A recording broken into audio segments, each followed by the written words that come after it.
Добрый день. Здравствуйте. Хотели бы попасть на встречу с Здравствуйте. Маратом. Вы постоянно в чем? Прямо сюда.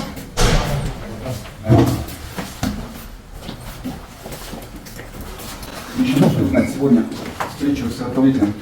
Можно? С кем? Да. Хорошо. И вы сообщили о том, что нас могут принять? Я слышал, был на совещании. Опять совещание. На совещании? Да что, когда совещаться, что ли? Потом, когда вот Как вы приедете на адвокат совещание? оказывается? Мы сдалека приехали, за 200 километров приехали. Да, у вас нет. Ну. Когда совещание кончится? Просто подпишите и запустите. Совещание же, да, было?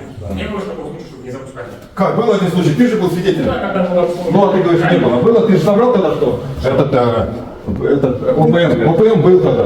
Да, был, и ОПМ прошел. И женщина с ребенком заходила, я тебе свидетельствовал. Да, ну что вы понимаете? Совещание. Совещание еще раз. Совещание, Да. Паша, ты... Один раз мы до вечера, да, у них это ОПМ был, совещание было.